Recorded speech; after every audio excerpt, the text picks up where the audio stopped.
Welcome, guys. This is Social Anxiety Inside Out session number 25, and my special guest tonight is Asa Wright. How's it going, Asa? Are you having a good day? Yeah, I'm having a great day. Weather's good, so thumbs up there. Awesome. So, yeah, anyone who hasn't met Asa before, Asa had quite an awesome experience in discovering the three principles, and it kind of happened. Actually, I won't reveal anything because he's going to tell you in a bit. Um, but yeah, I won't say anything because I'll ruin it. But Asa is working with One Thought Limited, which, uh, if you remember, we had Aaron Turner on in December and also Mara Gleason. So Asa's working with these guys and going into businesses and sharing the three principles and pointing everyone to their innate health, if you like. So they can perform better at work with less stress and more productivity. And for you guys who haven't seen these sessions before, the aim is around kind of anxiety, well-being, self-esteem and all that kind of stuff. And the reason I called it social anxiety inside out is because that particular label or diagnosis was something that I could relate to personally, and we tailor these sessions, around that kind of general area of subjects. So, first of all, Asa, could you tell us a little bit about, your story and what things were like before and how they are now? Yeah, I'd love to. So, yeah, just thinking where to start. Um, uh, you know, I think for me, I'd always, as far as I could remember, through school and college and university, and then, um, you know, getting into the world of work and starting with a few different jobs of different kinds, I found that I was actually, reflecting on it, um, quite an anxious person, really. That I would think and analyze and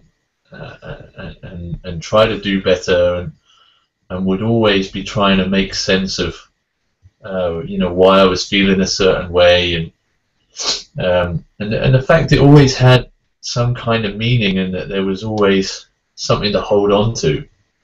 So I found actually that I was pretty argumentative for that reason, and so college, university, and getting into jobs for the first time was quite at times quite a painful experience, because unknowingly I had this kind of undercurrent of insecurity that it seemed like a good idea to feed it, and to try and wrestle with it or overcome it. And my way of doing that was to get very uptight and argumentative, and try and make my point, and try and make it louder, or articulate it better than the other person, or prove that they were wrong and that I was right.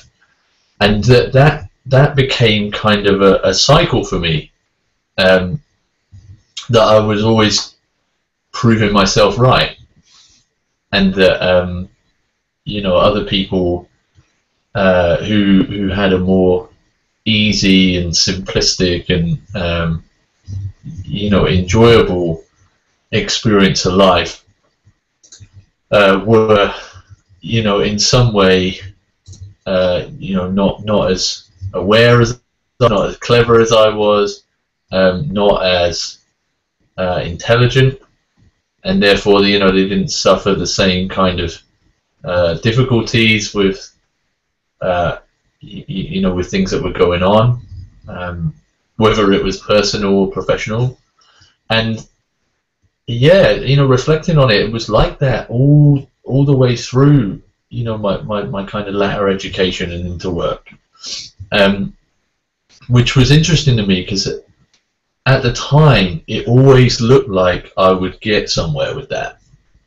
You know, like I was one big argument or discussion, as I like to call them, one big argument away from really getting, you know, promoted, or you know, making my lecturers see that, you know, my essay was way better than the, you know, the third degree that they'd given me. And in truth, I didn't really see it any other way. So unknowingly, I kind of had this constant dialogue of proving myself right and proving myself right, and it was very it was a lot of work, you know, keeping that up. So I would be very distracted, and it was funny because when I got into what I would call a more serious and involved career, that started to play havoc with me,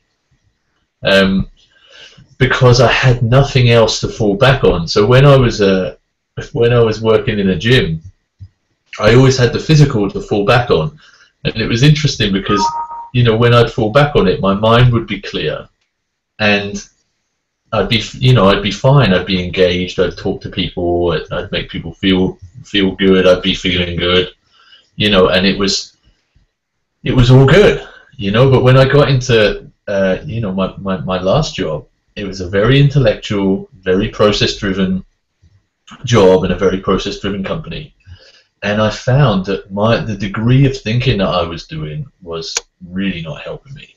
At the time, I didn't see it like that.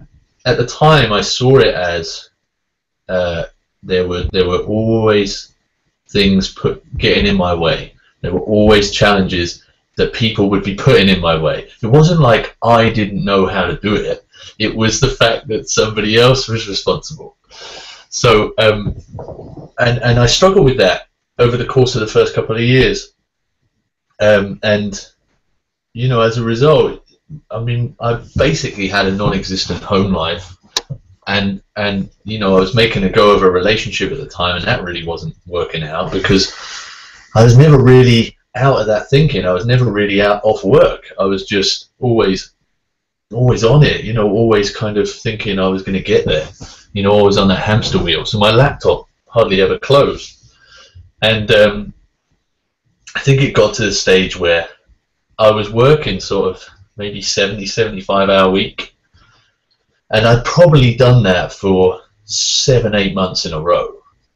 And you know, if anybody's tried that, I don't think you should, but if anybody's tried that, you'll know that it's almost exhausting. You know, you have nothing left.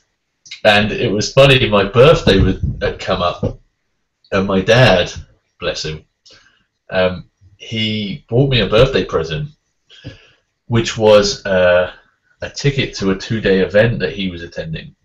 Now, I assumed, as he's an NLP practitioner, I assumed that it was NLP that we were going to go and learn. And I couldn't be doing with that because I already knew everything. I was already very, you know, sure about what I knew and that I was right, and you know, it's all in the same, you know, the same thought bubble. So I was very, very resentful of this birthday present, and you know, I was like, I could do with the money. I don't know why you've got me this. It just doesn't make any sense.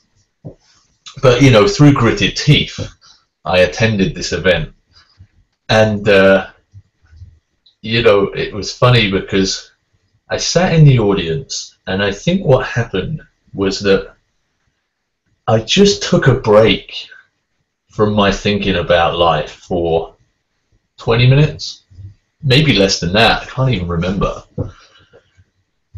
And it was so funny because I'd been racking my brains trying to figure out solutions for years and getting nowhere. And I'd sat down for less than half an hour without thinking about anything, and all of these solutions were coming to mind.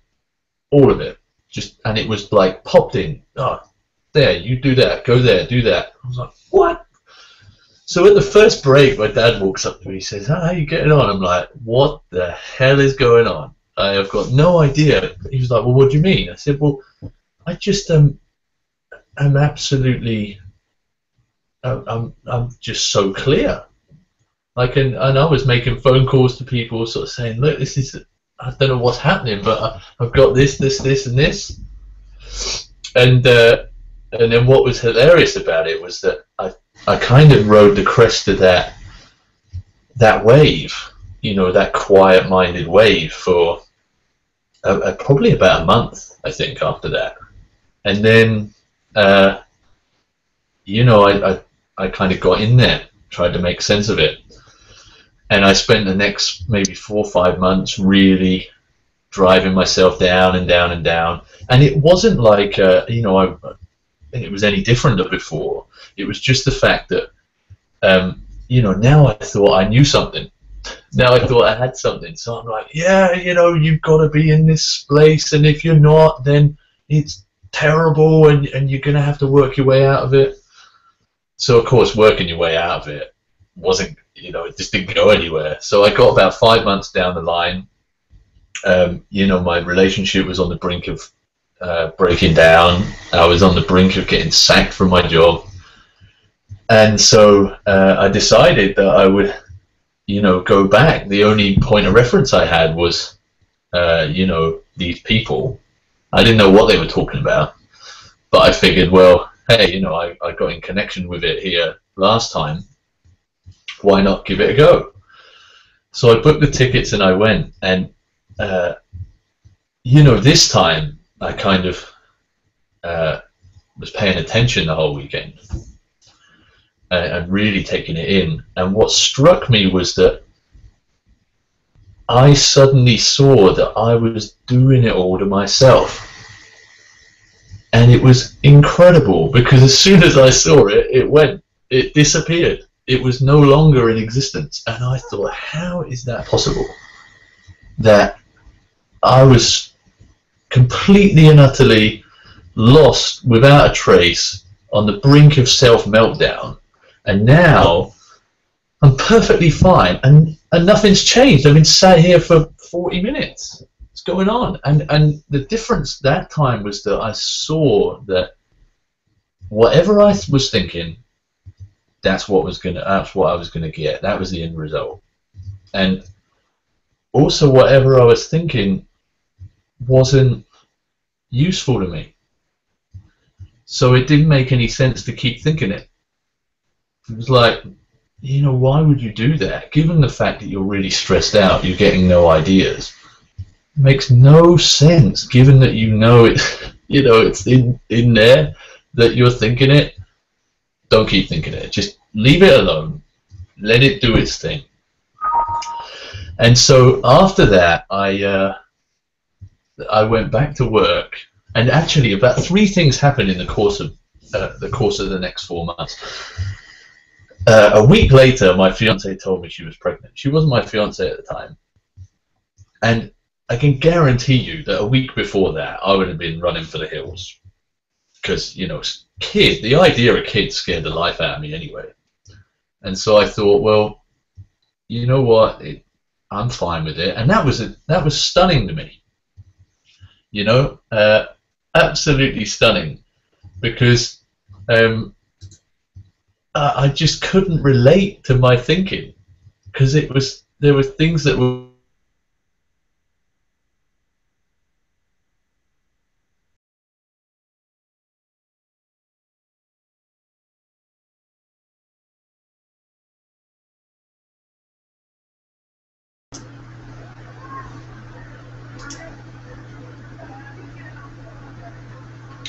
Looks like we've lost Asa for a minute. Let me just try and get him back.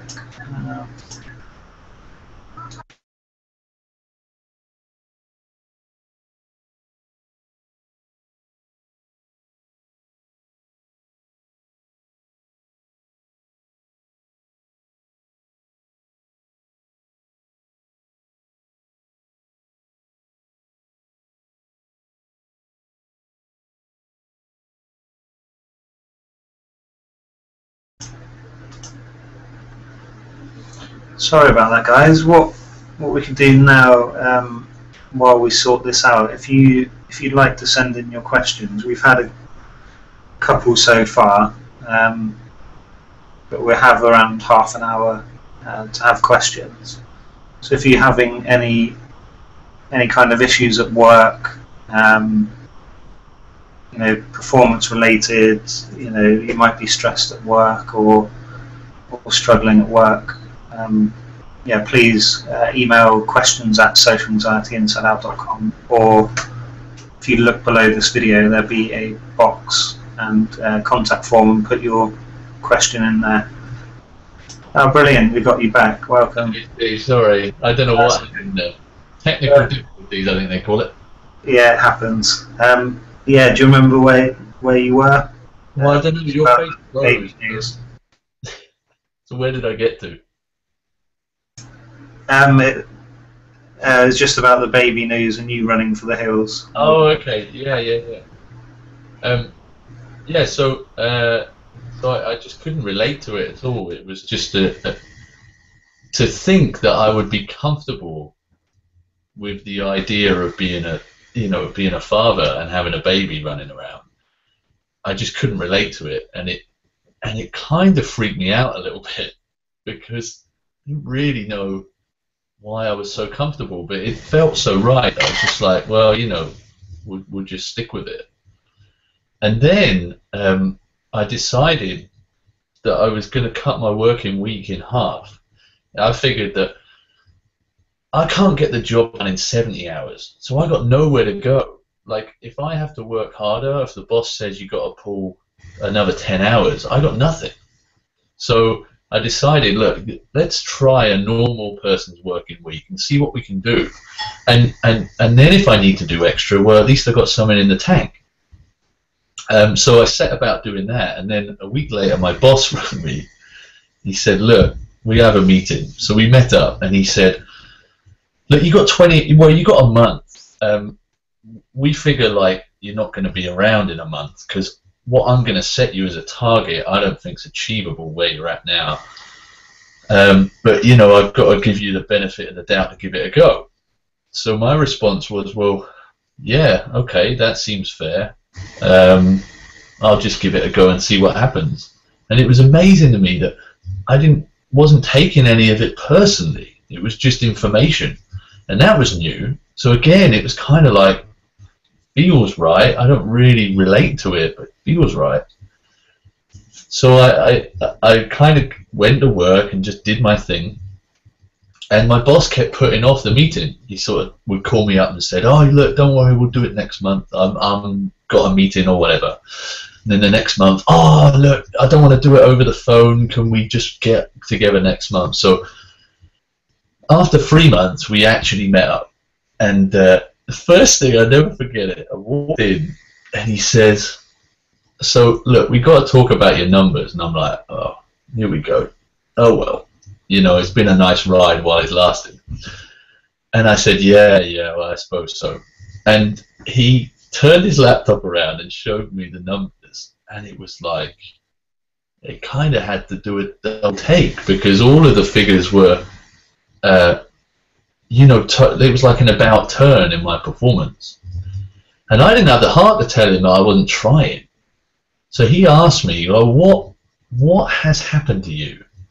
Because you seem in a really good place, and yet your numbers are in a place where I would expect a crazy person would be. So how is that possible? And I didn't really have the heart to tell him that I was doing half the hours that I was before, because I didn't think that he'd think I was taking it seriously. So I just, I kind of said, well, I realized something before our meeting, and I've just been following that.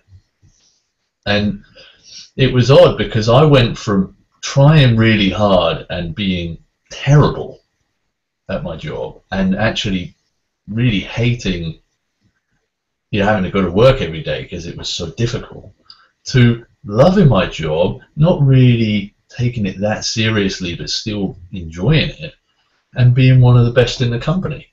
And I just couldn't, and everybody else couldn't even relate to it. In fact, it was funny because an old boss of mine, I went for a promotion, and she wanted to interview me separate from the interview process because she couldn't believe that somebody had put me forward for an interview. She's like, "Why would you promote this guy? He's an idiot. I was going to sack him. What are you talking about?" And when I went to the interview, I remember at the end of it, she said, "Well, that was the person sat across from me right now. I don't recognize you. I don't recognize the way you're talking. I don't recognize the way what occurs to you. That is not the person I hired. So I'm pleased in a way that I've sat today because now I know why he's recommended you for this promotion." And I was like, wow. I mean, I felt the change, but I didn't see the change. So it was amazing. And that's pretty much, kind of how I fell, stumbling over the principles by accident. I love it when you tell your story because you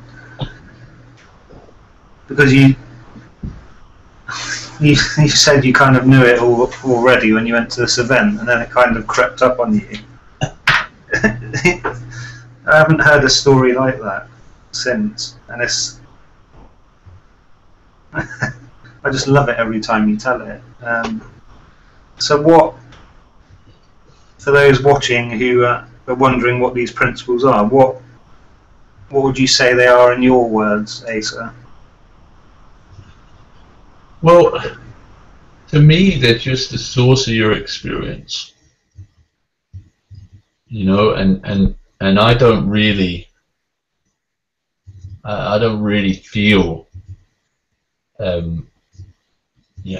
any way other than that about them. That there is a way in which we experience life, and it's separate from the reality that we are involved in. It's before that. And really the principles are just the fact before your experience. And that's what I see right now. And there's something amazingly freeing about that, because although we can do nothing but experience a reality that is born out of our own thinking, there's something that's creating the thought. There's something else kind of playing the game.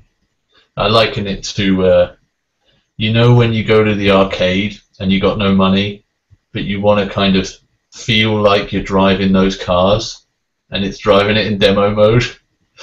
I can think I'm driving it, but when I'm done, the computer's just driving it anyway, wherever it's going to go, running its program.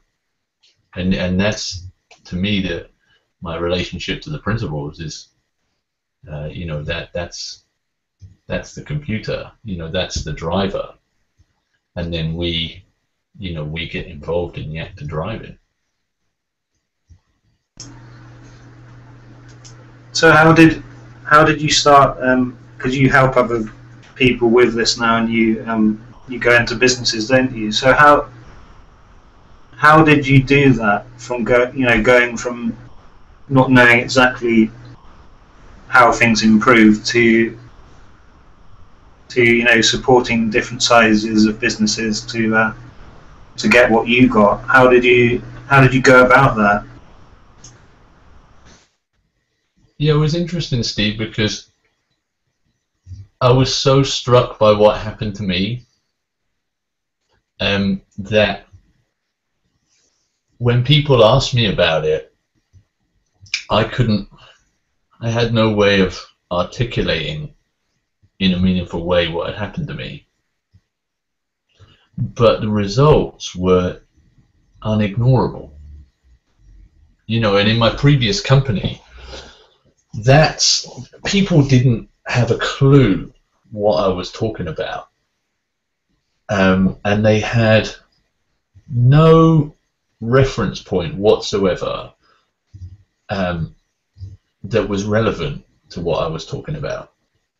But what was fascinating was that I didn't really care about that in the first instance.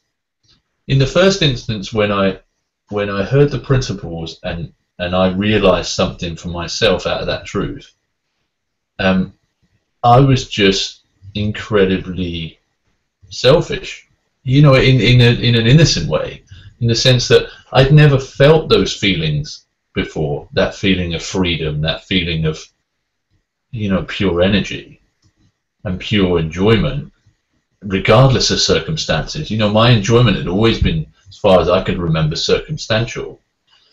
And so to experience a feeling independent of circumstances was so incredibly empowering that I just, you know, I just basked in it for as long as I could.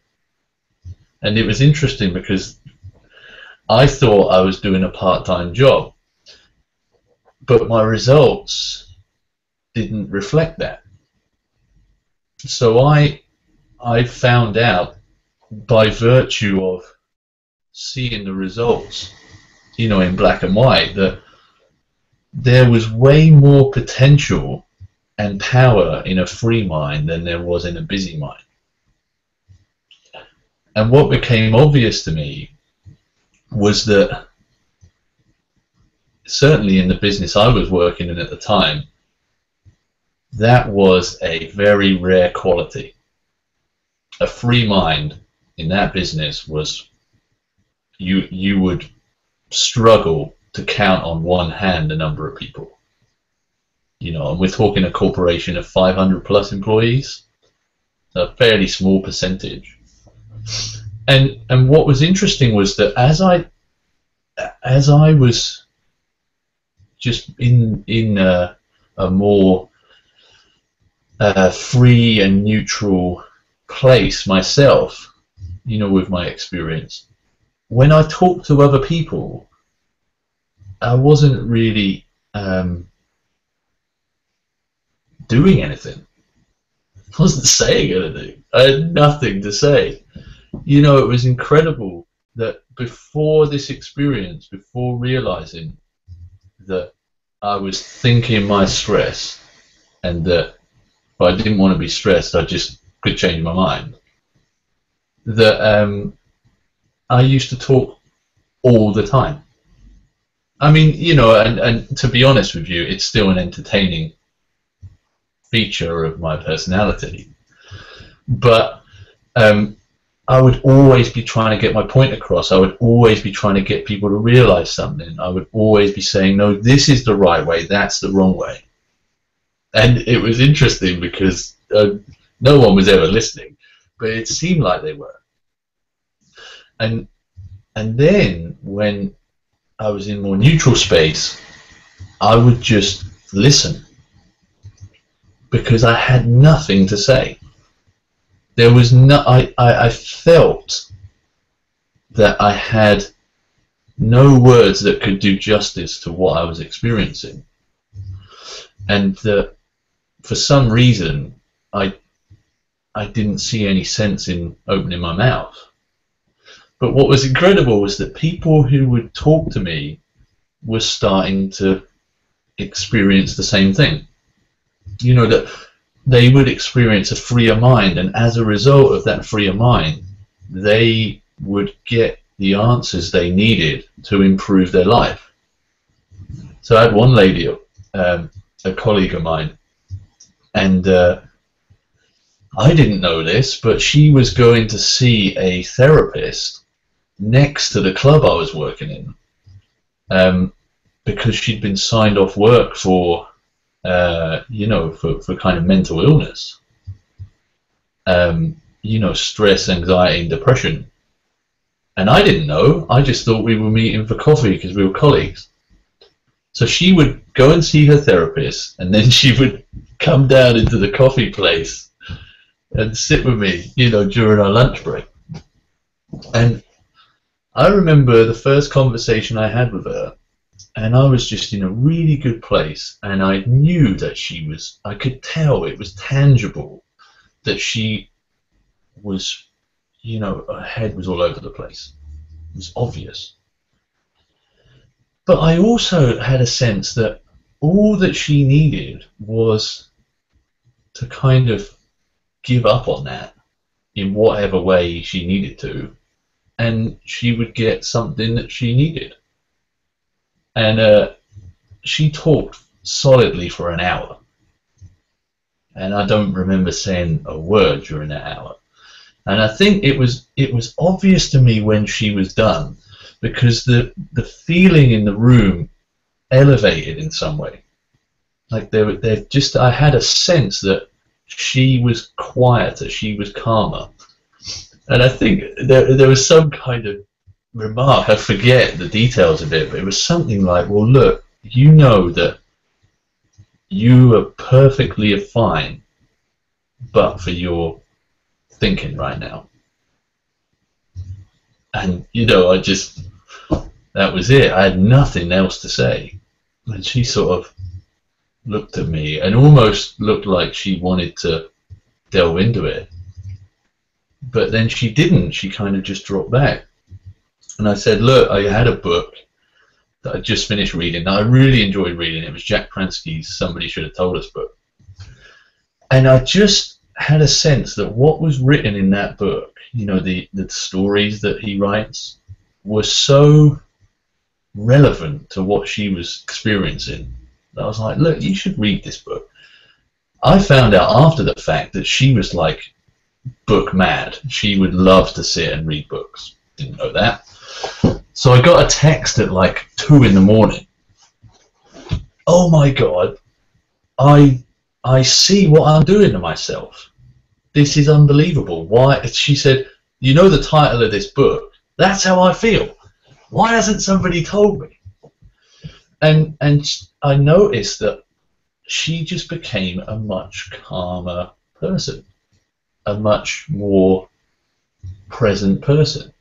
You know, I mean, in the same way that we'd all been going up and down ever since that, you know, she's experienced the same. But she's already said to me, you know, I don't know whether I'd still be here if it wasn't for realizing that fact.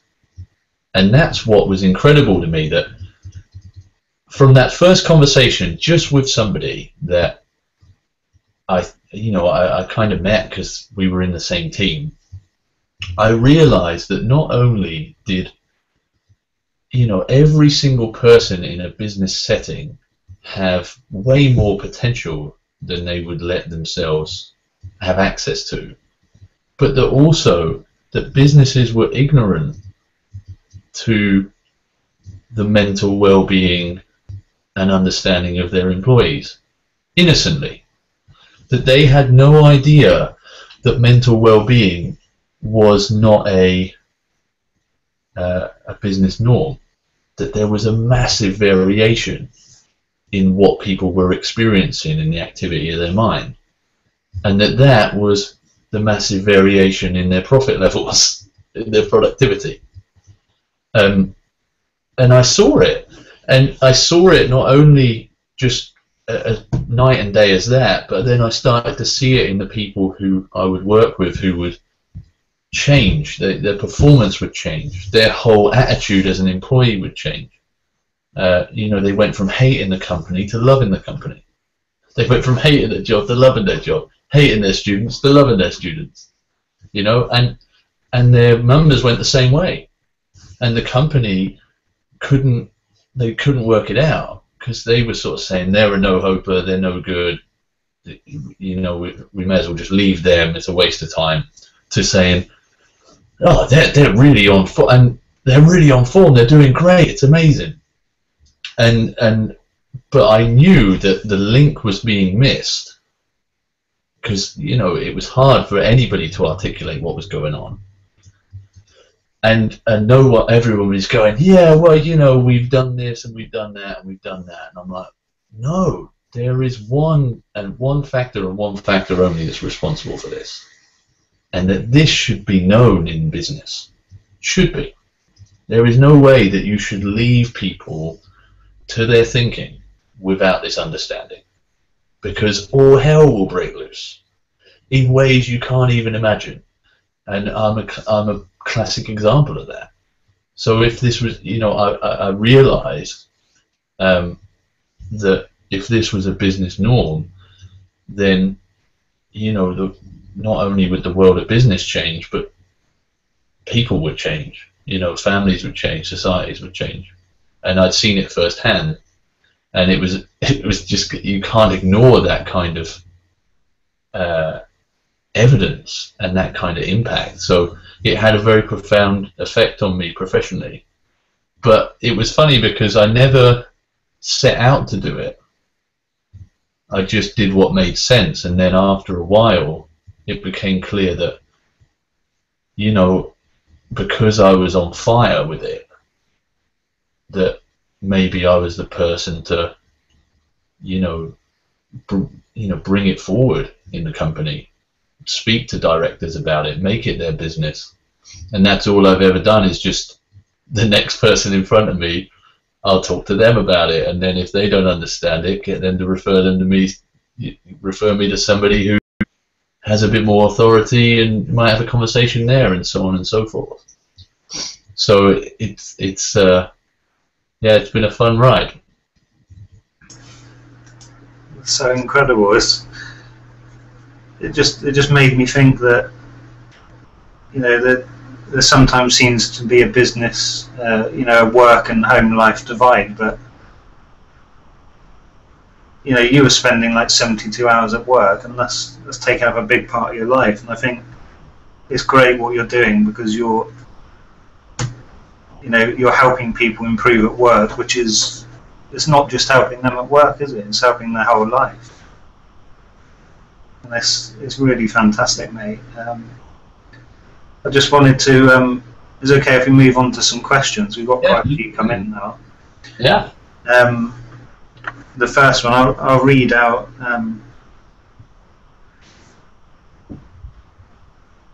Yeah, I'll read the whole thing, and then if you need it clarifying. I'd like to ask Asa how he found coping at work when you've been introduced to the three principles, yet everyone else in your workplace is caught in thought storms all the time. My particular situation is a toxic work environment that has rewarded negative behaviours. So if you don't fit in, you don't get ahead or grow. I'm still working there at the moment, as it's a means to an end, and I'm the primary breadwinner.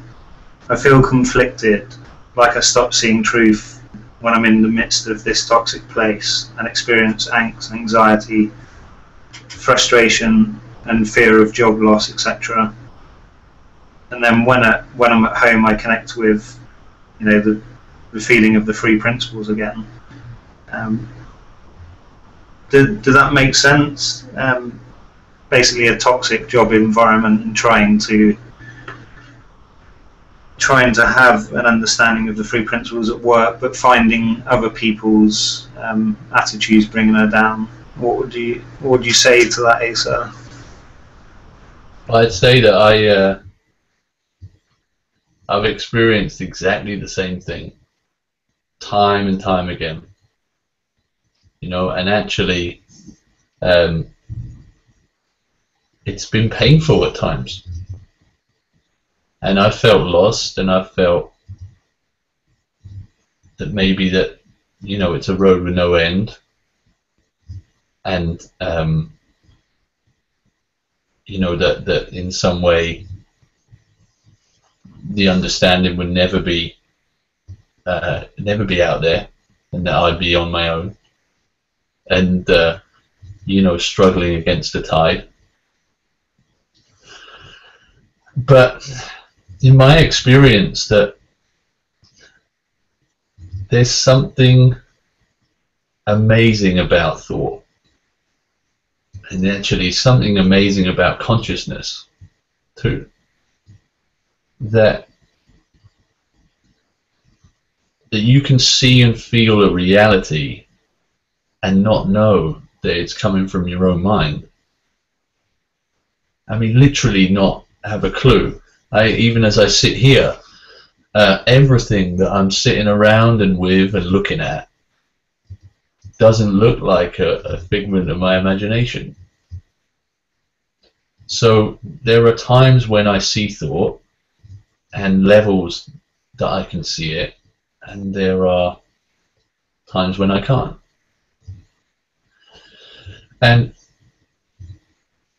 the curiosity in that, see, the curiosity in my experience is that how is it that I can go from hating everything, literally everything, like anything I look at, interact with, think about, I hate to my bones, and feel so overwhelmed by that feeling that I'm compelled to take some kind of action on it. And the moment I lose concentration or think something else, I'm in a different feeling. And I'm not only in a different feeling, but the reality I'm in is totally different. Totally different. Now, I've had that experience. So before I, before I understood the principles, before I heard the principles for the first time, I hated my job. I hated the company I worked with. I hated the people there. I hated everything about it. Literally everything. And I hated my relationship and my car and God knows what else as an extension. When I heard the principles for the first time, I felt better, and you know, I had more of a sense of what was going on. But there were still things that I was dead sure that weren't dictated to by that reality. You know, so there was still my boss. I was still sure about him, and I was still sure about some other people that I worked with. But at that point, I wasn't fascinated enough, in my opinion, by the fact that nothing had changed, but everything was different. That as soon as my mind was quiet, as soon as I wasn't thinking about it, as soon as I had new thinking, I saw a different reality. That I could literally go from hating my company, my job, and the people I work with, to totally loving it and being engaged with it. I mean, I couldn't. It was impossible to see that, to comprehend that. But I've seen it at varying degrees, time and time and time again. And from what you described, you are trapped by the conditions of your thinking, just as I was. So I thought it was conditional that my boss was definitely a money-hungry workaholic who led with an iron fist and didn't like anybody and would stab you in the back as soon as it was possible to get one up. And it was interesting that as soon as I had new thinking about him, I saw a man who was very caring, very committed,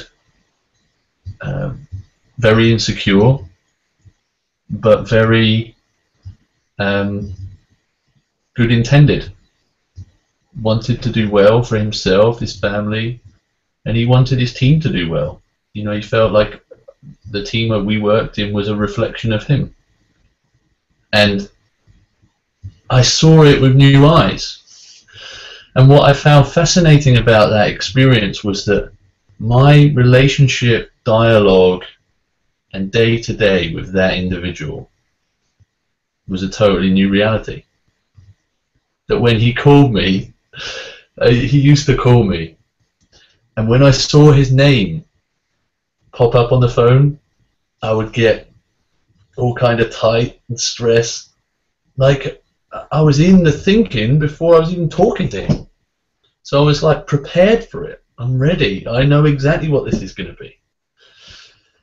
And when I had new thinking, that didn't happen anymore. You know, and it was funny because it didn't happen all at once. So it started to happen. I would still have that thinking, like I'd get really tense when the phone went, and then I'd just leave it alone. And when he would call, instead of being uptight and trying to get him off the phone and being sort of like, oh yeah, God, you know, he's asking me about this again, why is he bothering to ask me? It was more of a fact that I was curious about how I could help him. You know, how we could work together in a more productive way. You know, what I didn't understand about what he was saying to me, or what he was asking me to do, or what his objectives were, or what pressures he was under. Yeah, it's funny. You see what happens, that as soon as you have new thinking, or you know, some kind of revelation about your experience and the fact that it is thought, you suddenly become more neutral about it. And as soon as you're more neutral, you're not around. It's like you are much more interested in the other person, or the organization, or you know, where other people are at, because you know where you're at. I know I was in my thinking about you. It's not a problem now, because even if I have thinking about you, it's there. It's not a problem. Won't dictate our relationship, our dialogue. So I'm fine. I know where I'm at. Talk to me about where you're at, and it just changes the dynamic. And what I've found is that where people were hugely reactive and dismissive towards me as an individual at work, they started to become more engaged, more interested, more curious. You know, because they were so much more open to my understanding and my opinions about things, that it kind of reinforced the fact that I was a team player, that I was, you know, that's what I wanted to do. Now, that's just my experience, but until you're prepared to just understand a little more and just see whether it is thought, you know, just say, well, look, all the discomfort I'm in right now, all that pressure that I'm putting myself under, all that confusion, well, what if that was just thought too? What if that wasn't the situation? What if that wasn't the other people? What if that wasn't the organization? Just what if? And maybe just have a look for yourself. See what happens. And what I would kind of encourage you to do is have a look, and have a look at what kind of mental pace there is with that. You know, how much effort there is in feeling and thinking those thoughts. And what might happen if you saw it as just the same as everything else? You know, what might you realize?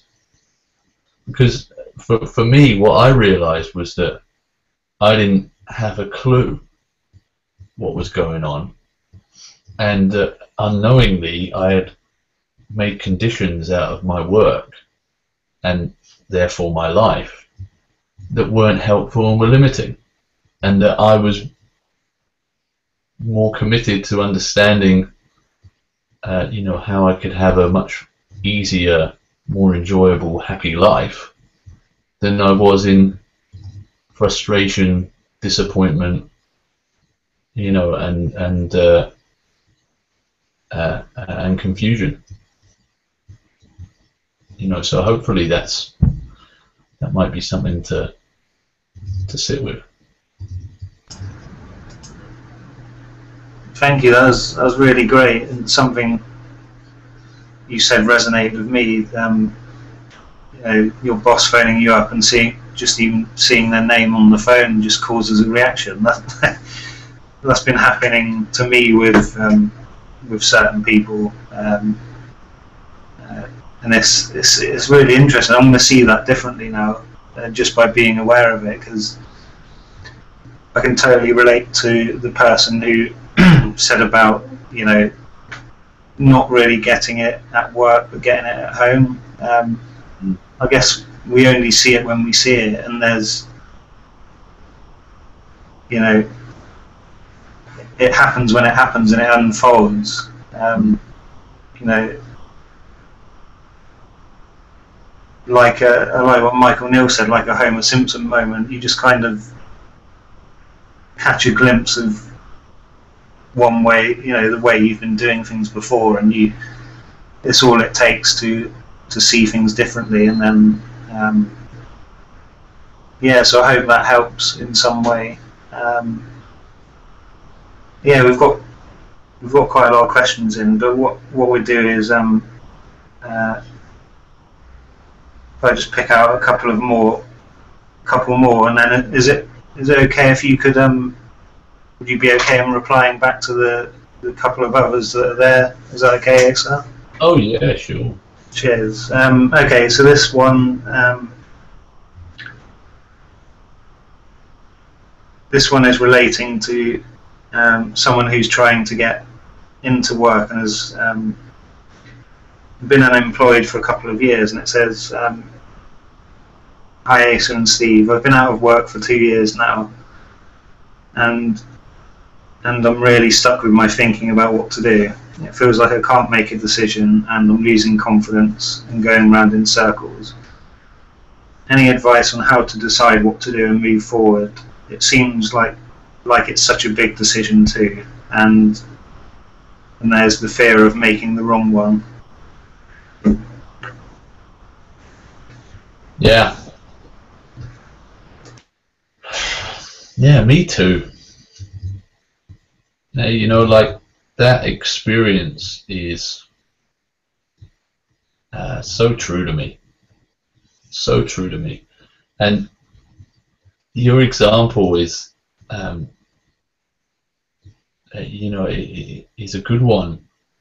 You know, a really good one, in the sense that it often looks like there's something about the circumstance that makes it more difficult, makes it more complex. You know, but the truth is we're all doing that. You know, so the circumstance is kind of there for each of us differently, but we're all doing the same thing, that essentially we're all drifting between a totally clear, confident, energized, enthusiastic, fulfilled state, and a not so fulfilled, clear, enthusiastic, confident state at any time. And I'll give you an example of when I've been through this recently. So, you know, it always looks like there's something we could be doing. There's something we should be doing. There's a decision we should be making, and that there's a right decision to make. So, you know,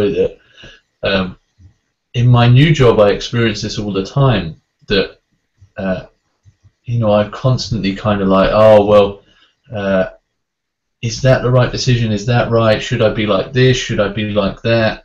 It doesn't seem clear.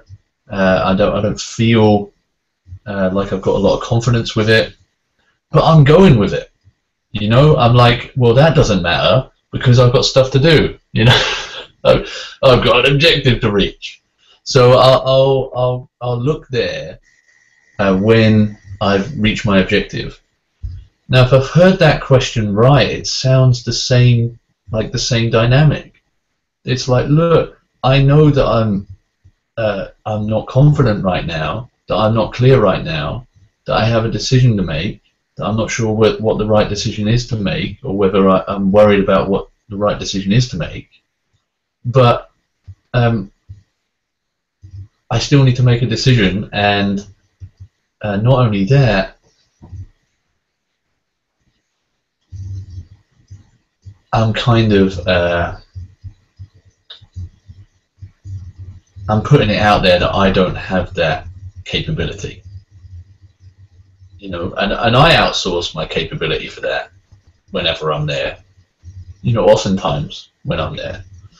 But the truth of the matter is that all you're experiencing all of the time is thought and consciousness, you know, the energy of life that is brought to life through thought and consciousness in the moment.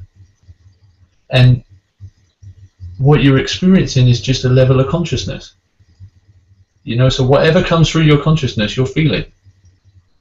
So if I'm feeling worried, it's because I'm thinking about a worried thought. Ain't nothing more to it than that. Now, if I go down that route of, oh, I'm worried, what am I worried about? Right? Oh, I'm worried about, you know, I need to get on top of this business meeting, or what am I going to say? It contaminates everything around me. Everything. So it has an effect on everything I'm doing. It also has an effect on every conversation I have, every telephone call, every application I fill in, you know, every interview I attend. That state of mind, if you think that, you know, not being confident or not knowing where to go, or not having the right answer is something more significant than just a thought you're having, experiencing your consciousness, which is why you're feeling it, then it will always look like something to follow and something to build on, and it will never feel like you're going to get there, which is kind of what keeps it there, you know, it gives it a life. You have everything you already need. We are pure confidence. That's what we're made of. And we all intuitively know that, because when we're not thinking about our lives, when we're not thinking about what we're going to be doing, or what we should say, or who we're going to be with, or what's going to happen in the future, or what happened in the past, we're fine. We feel fine. We feel confident. We feel like even if we don't know the answer, we'll figure it out. And actually, that is the starting point.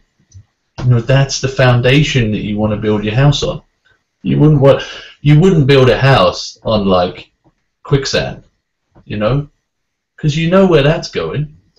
It's just going to end up in a whole pile of sand at the end. No matter how many bricks you can lay in a minute, that sucker's going down, you know.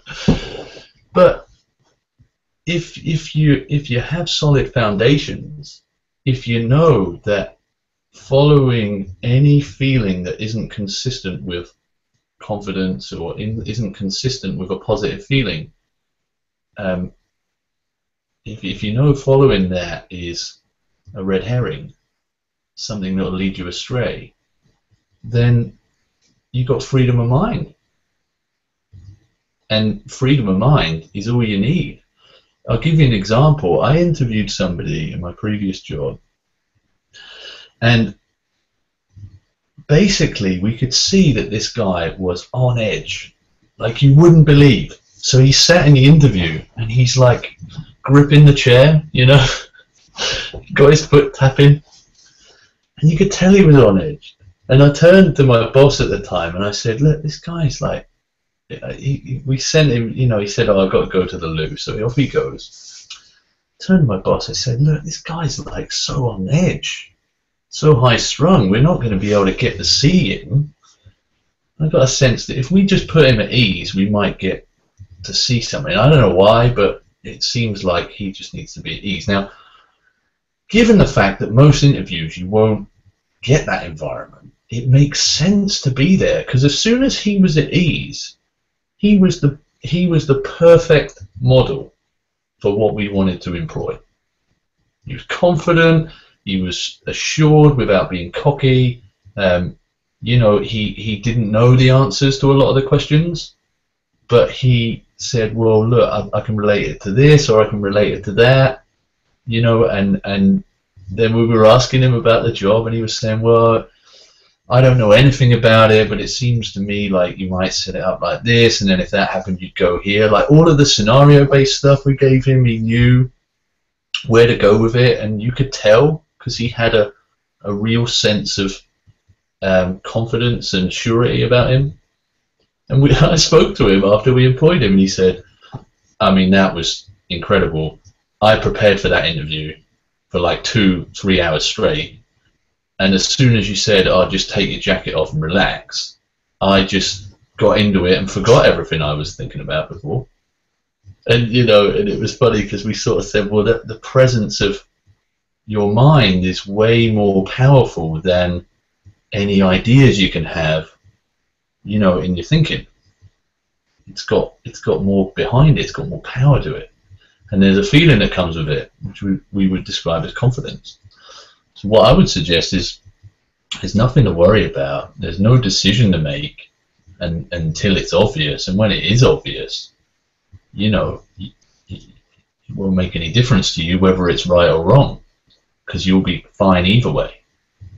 You know, and what I would suggest is start with giving up on the idea that you need to do anything, because that will help clear your mind. Once your mind's clear, you've got a little more of that feeling of confidence, which will help you move forward.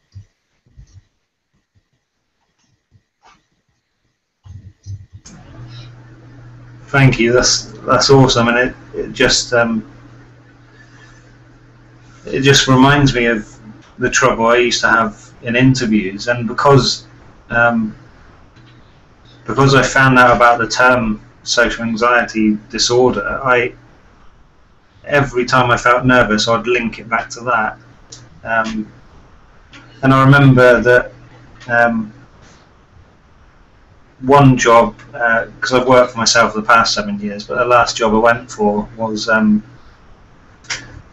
a top French design company, and they were just moving to London, and I didn't really think I was qualified, but I went ahead and went down there, and you know, I was really nervous, and had to calm myself down for a bit in the toilets, and you know, splash my face with water and calm myself down and all that. And then when I went into the interview room, the guy wasn't ready, and he was on the phone, and instantly the pressure was off myself, because I had a thought come in that said, well, I've got an upper hand now because you were supposed to be ready for me and you weren't. And then I got the job because I wasn't, all that stuff going around in my head wasn't there because of that, just that one thing. And I've seen that in such a different way now after hearing you share that, you know, that's available to anyone. And that, yeah, that was really brilliant, mate. Yeah, that's awesome. Yeah, so is there anything else you wanted to add, Asa? Because we're just gonna wrap things up, and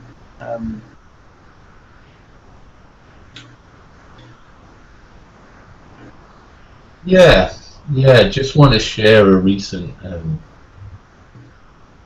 you know, a recent insight. And it's funny because I think it's not one that's happened in a big cosmic, and it's just been steadily moving around and building. That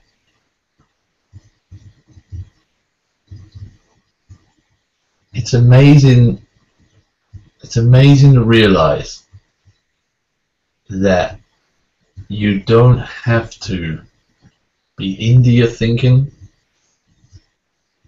that you can have it, that you can have all your habits and compulsions and thoughts about yourself and thoughts about other people and thoughts about your situation and thoughts about just about anything you want. And that one, is totally normal, and two, that you don't have to do anything with it. You don't have to be into it. You don't have to analyze it. You don't have to think about it. That it is just pure creativity. Creativity of the mind. And it doesn't matter what shows up. Doesn't matter. You know, we often talk about, you know, high state of mind, low state of mind. We often talk about, when I've got a positive thought or a negative thought.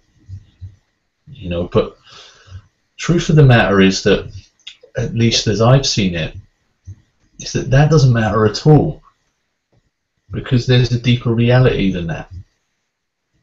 That there's something that I don't understand at all that is creating whatever you see. And then we add layers. We want to go there. Of course we do. We want to make sense of the reality that we see. But if we can just call it out and see it as all just part of the same creative experience of the mind, it doesn't make any sense to reason with it, because it's like a fleeting moment. It comes and it goes.